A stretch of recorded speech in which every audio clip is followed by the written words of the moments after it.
మొన్న సజ్జల రామకృష్ణారెడ్డి గారు అమరావతిని ఉద్దేశించి కొన్ని కామెంట్స్ చేశారు కదా. అయితే ఆయన ఏమన్నారు, విజయవాడ నుంచి గుంటూరు మధ్య ఏదైతే ఆ ఏరియా మొత్తం ఉందో ఆ ఏరియా మొత్తాన్ని కూడా డెవలప్ చేసి ఒక పెద్ద మహానగరంగా నిర్మిస్తాం అని చెప్పేసి కొన్ని కామెంట్లు చేశారు కదా.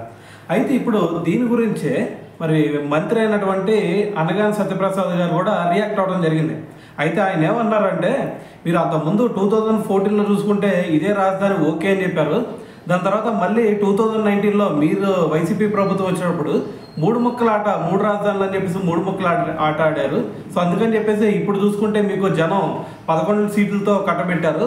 మళ్ళీ నెక్స్ట్ టైం మళ్ళీ మీరు ప్రభుత్వంలోకి రావాలి అని చెప్పేసి మళ్ళీ ఈ విధంగా మళ్ళీ మేము విజయవాడ గుంటూరు మధ్య మళ్ళీ రాజధాని నిర్మిస్తాం, సో దాని తర్వాత మరి ఇక్కడ నుంచే పరిపాలన చేస్తాం అని చెప్పేసి ఈ విధంగా చెప్తా ఉన్నారు. సో ఏదైతే మరి జగన్మోహన్ రెడ్డి గారు ఈ గోడ మీద పిల్లి నాటకం ఏదైతే ఆడుతున్నారో సో దాన్ని ప్రజలందరూ కూడా గమనిస్తూనే ఉన్నారు. సో ఖచ్చితంగా రాబోయే ఎలక్షన్లో మళ్ళీ మీకు ఇదే విధంగా రిజల్ట్ ఇస్తారు అని చెప్పేసి అనగాని సత్యప్రసాద్ గారు అయితే దీనికి కౌంటర్ వేయడం జరిగిందనమాట.